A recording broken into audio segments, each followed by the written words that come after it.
Hey folks, my name is Nikhil Dongardive. I am the Institute and Faculty Head at Technominds Institute of Advanced Technology, Pune, #1 institute for technical courses and job-oriented training in embedded systems IoT and PCB designing. Many of us have heard of PIC microcontrollers. PIC microcontrollers are widely used in medical field, home appliances and power industries. So overall, I can say that PIC microcontrollers play a very important role in our day-to-day life. As an embedded engineer, you must understand what are the features, applications and advantages of PIC microcontroller. As of now, we are introducing PIC18F4520. PIC18F4520 is a 8-bit microcontroller. It works on 5-volt power supply and maximum I can connect up to 40 megahertz crystal frequency. It consists of 5 different ports. Each port has 8 pins. Port B, Port C and Port D has 8 pins except Port A and Port E. Port A is from RA0 to RA5 and Port E is from RE0 to RE2. These ports are basically used to interface LED, LCD, keypad and any other peripherals which can be communicating with external world. Then we have timers. Timers are used to generate an exact delay.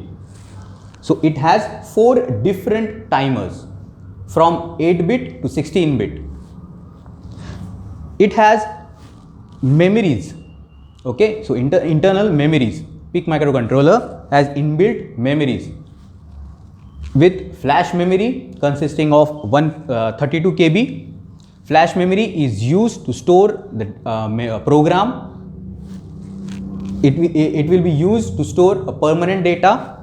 Then we have RAM which is of 1.5 KB. RAM is used to store some SFRs, and when we program, we initialize some variables to store that RAM is used. Then we have EEPROM, inbuilt EEPROM, which consists of 256 bytes to store a permanent data into PIC microcontroller. After that, we have 10-bit ADC consisting of 13 channels. So I can connect 13 different sensors with PIC18F4520. The range will be regarding 10-bit. So the range will be 0 to 1023.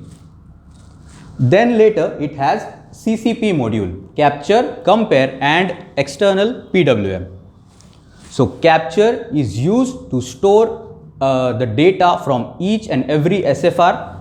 Then compare module is used to compare 2 different parameters. And lastly, we have the PWM module, which is used to generate the PWM, pulse width modulation signal. After that, we have hardware interrupts. In PIC18F4520, we have 4 different hardware interrupts. Interrupts are widely used so that you can generate some important task which should be performed. Then we have serial communication protocols. In serial communication protocols, we have I2C, SPI, UART. All the major communication protocols are being covered in PIC18F4520. Coming to software interrupts, every peripheral can be considered as software interrupt. For example, if I am interfacing a sensor with ADC, I can generate a software interrupt with respect to ADC. Also, I can generate a software interrupt related to timers, then PWM or compare, or even the serial communication. So this was the introduction of PIC18F4520. Technominds is going to have a series on PIC18F4520 with their applications, features and also some interfacing modules. Do like, share and subscribe to our channel for more updates. Thank you and bye for now.